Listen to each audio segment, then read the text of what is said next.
Good morning eighth Hindi medium के student. आज हम सामाजिक विज्ञान में अध्याय 7 पाठ 7 परिवर्तनकारी बाह्य शक्तियाँ आगे का अंतिम भाग पढ़ेंगे। इसके बाद ये हमारा चैप्टर कंप्लीट हो जाएगा, ये पाठ कंप्लीट हो जाएगा और इस पाठ के प्रश्न उत्तर आप अपनी कॉपी में नोट कर लेंगे।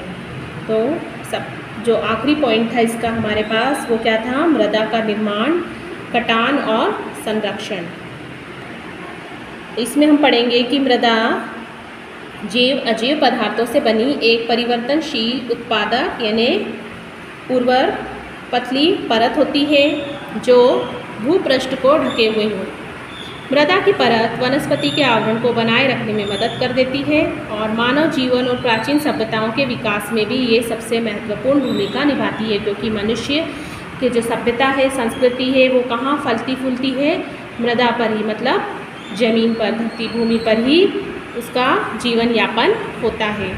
तो मृदा निर्माण के प्रमुख कारक हो सकते हैं चट्टानों के अपक्षय अपरदन क्रिया द्वारा मृदा का निर्माण होता है, ये तो हम सभी जानते हैं और पढ़ भी चुके हैं इसके बारे में। मृदा में सहायक कारकों जैसे मूल चट्टानें, धरातलीय बनावट, जलवायु, समय, वनस्पति और जीव जंतु सम्मिलित होते हैं, ये इसके कारक हैं। तो सबसे पहले हम कौन सा कारक पढ़ेंगे, मूल चट्टानें। ये चट्टानें विभिन्न खनिजों के मूल पदार्थों से निर्मित होती है। मूल चट्टानें भौतिक, रासायनिक, जैविक प्रक्रियाओं द्वारा गठित होती है। इससे मृदा के अजैव खनिज कणों का निर्माण होता है। मूल चट्टान ही मृदा निर्माण के रासायनिक संगठन, रंग, बनावट, खनिज अंश तथा उर्वरकता को प्रभावित करने में भी सहायक होती है। यही जो चट्टानें होती हैं ये मूल चट्टानें क्यों कहलाती हैं, क्योंकि ये मूल पदार्थों को निर्मित करती है और इसमें खनिज सम्मिलित होते हैं। भौतिक, रासायनिक, जैविक प्रक्रियाओं द्वारा ये अपघटित होती है। साथ ही ये रासायनिक संगठन, रंग, बनावट और खनिज के अंश से निर्मित होती है। अब हम पढ़ेंगे धरातलीय स्वरूप। मृदा निर्माण में सहायक होने वाली क्रियाएं प्रत्यक्ष और अप्रत्यक्ष रूप से धरातलीय बनावट से प्रभावित होती है। तीव्र ढाल वाले क्षेत्रों में भूमि में पानी का रिसाव कम होने से मृदा निर्माण प्रक्रिया कैसी हो जाती है, धीमी हो जाती है। जो ढाल वाले क्षेत्र होते हैं, जिसमें ढाल होता है, तो वहाँ क्या होता है, पानी का जो रिसाव होता है वो कम होता है, जिससे मृदा निर्माण की प्रक्रिया धीरे धीरे संपन्न होती है, क्योंकि पानी क्या हो जाता है, तेज़ी से बहता है, जो अपने साथ क्या करता है, मृदा को बहा ले जाता है। इसके ठीक विपरीत कार्य क्या होता है कि मंद ढाल वाले क्षेत्रों में, जैसे मैदानी क्षेत्रों में, जल के बहाव की गति धीमी होती है और जल द्वारा मृदा निर्माण कार्य अधिक अच्छे से संपन्न होता है। और यही जो मैदानी क्षेत्र होते हैं ये पूर्ण विकसित उपजाऊ मृदा का निर्माण भी करते हैं। फिर आता है समय। मृदा के निर्माण में भौतिक, रासायनिक, जैविक प्रक्रियाएं बहुत लंबे समय तक कार्य करती हैं, इसलिए मृदा निर्माण में बहुत लंबे समय लगता है। जलवायु, तो मृदा निर्माण की प्रक्रिया में जलवायु सबसे अधिक महत्वपूर्ण कारक है जो स्वतंत्र रूप से काम करता है। वास्तव में देखा जाए तो मृदा का निर्माण चट्टानी मूल पदार्थ जैसे निष्क्रिय घटक और जलवायु जैसे सक्रिय घटक की परस्पर आपस में मिलने की जो क्रिया होती है, जो प्रतिक्रियाएं होती है, उसके द्वारा ही संपन्न होता है। जलवायु जैविक प्रक्रियाओं को प्रभावित भी करती है। अब दो भिन्न प्रकार की जलवायु दशाओं में एक ही प्रकार की मूल चट्टानों के भिन्न भिन्न प्रकार से मृदा का निर्माण होता है। फिर आता है वनस्पति और जीव जंतु। तो पेड़ पौधे, जीव जंतु मूल चट्टानी पदार्थों को विकसित कर मृदा को बदलने में सक्रिय प्रक्रिया जो भूमिका है वो निभाते हैं। सड़े गले पेड़ पौधे, मृत जीव जंतुओं के अवशेष मृदा में जैविक अंश बनते हैं। इससे अपघटन जैविक प्रक्रियाओं के सहयोग से ही जीव पदार्थ ह्यूमस में बदलकर ह्यूमस के रूप में बदल जाते हैं। ह्यूमस से ही मृदा उपजाऊ बनती है और ह्यूमस के द्वारा ही वनस्पतियों और फसलों के पोषण मिलता है। मृदा परिच्छेदिका, पूर्ण विकसित मृदाओं के लंबवत परिच्छेद, कटान में गठन, रंग, परतें एक के ऊपर एक बिछी रहती है। इसी को इन्हीं जो परतें रहती है जो एक के ऊपर एक बिछी रहती है, जैसे ये मूल चट्टान है, फिर ये अपक्षयित मूल चट्टानी पदार्थ, ये उपमृदा, ये ऊपरी मृदा। तो ये सब जो परिच्छेद है मृदा का, ये अलग अलग गठन, रंग और परतों के ऊपर एक के ऊपर एक बिछा रहता है, जैसा कि यहाँ हम चित्र में देख रहे हैं। ये ऊपरी परत है, दूसरी परत क्या है, उपमृदा है, तीसरी परत क्या हो जाएगी, अपक्षयित मूल चट्टानी पदार्थ और चौथी परत मूल चट्टानी। तो ऊपरी परत की ऊपरी मृदा ही वास्तविक मृदा की परत है। सबसे जो ऊपरी परत है उसी को हम क्या कहेंगे, वास्तविक मृदा कहेंगे। सबसे ऊपर विशेषता क्या है, यहाँ का महत्वपूर्ण विशेषता इसकी कि इसमें ह्यूमस यानी जैव पदार्थ पाए जाते हैं और ह्यूमस उसके नीचे जैव तत्वों की प्रधानता अधिक होती है सबसे ऊपर में ही। दूसरी परत में उपमृदा होती है जहाँ हम देखते हैं चट्टानों के टुकड़े, बालू, गाद और चिकनी मिट्टी। और तीसरी जो परत आती है सबसे नीचे वाली मूल चट्टान, ये चौथी परत और मूल चट्टानी पदार्थ यहाँ पर मौजूद होते हैं। फिर आता है मृदा अपर्दन।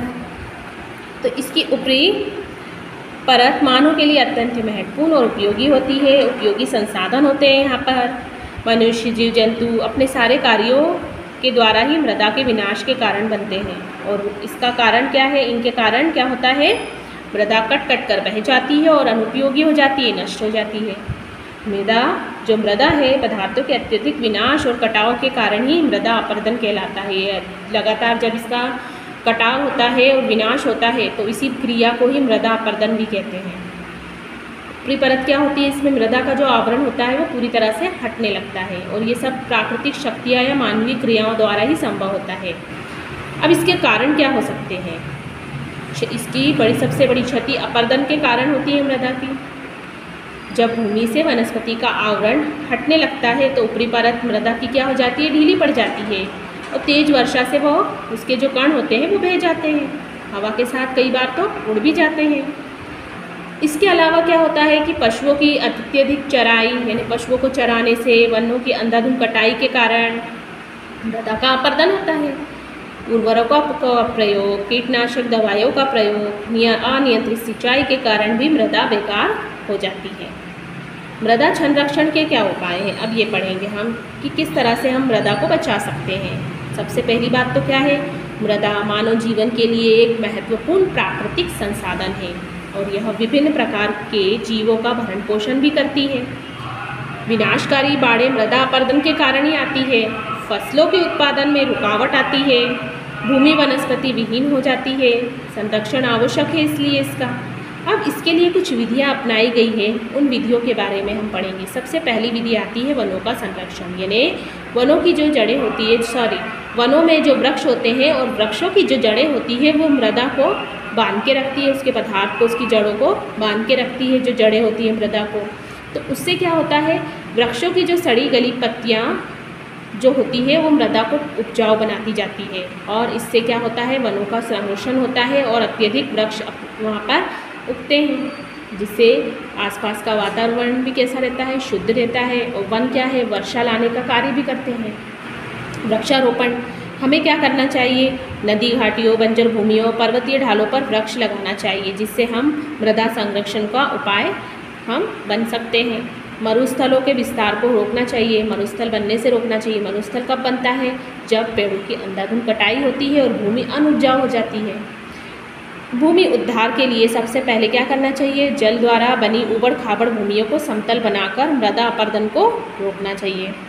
नियोजित चराई, एक चराई के लिए सिर्फ क्या होता है, एक ही जगह निर्मित होना चाहिए। अत्यधिक चराई के कारण मृदा भी ढीली पड़ जाती है, उसके कण वायु में उड़ जाते हैं, जल कई बार उसको बहाकर भी ले जाता है। बाढ़ नियंत्रण, बाढ़ों में जल प्रवाह के वेग के कारण मिट्टी का बह जाना एक आम बात है, इसी को मृदा अपर्दन कहते हैं और इसी के कारण मृदा अपर्दन में वृद्धि भी हो रही है। नदियों पर छोटे छोटे बांध बनाए जाना चाहिए ताकि प्रवाह का वेग कम हो जाए और अपर्दन कम हो। सीढ़ीदार खेत बनाना चाहिए। पर्वतीय ढालों पर मृदा संरक्षण के लिए, मृदा को बचाने के लिए सीढ़ीदार खेती की जानी चाहिए, जिससे कि मृदा को बचाया जा सकता है। और मिट्टी समतल खेतों में जमा हो जाती है कई बार बहकर, तो वो फिर क्या होता है, पर्वतीय भाग पर फिर पेड़ पौधे कम उगते हैं। अब लास्ट जो पॉइंट है वो क्या है, फसलों में फेरबदल करना चाहिए। हर बार एक ही फसल ना उगाकर फसलों को अलग अलग तरह से उगाना चाहिए ताकि उसका उपजाऊपन बना रहे। तो इस प्रकार से हम मृदा संरक्षण कर सकते हैं और उसको बचा सकते हैं इन विधियों के द्वारा। और कुछ पॉइंट यहाँ पर आखिरी में भी दिए हैं जिसके बारे में आप पढ़ सकते हैं। आपकी पुस्तक में पेज नंबर 77 पर दिया है मृदा संरक्षण की गतिविधियाँ, किस गतिविधियों को हम कर सकते हैं जिसके द्वारा मृदा अपर्दन को रोका जा सकता है और मृदा का संरक्षण किया जा सकता है। यहाँ तक आपको इस पाठ को पढ़ना है, समझना है और इसके प्रश्न उत्तर अपनी कॉपी में नोट करना है।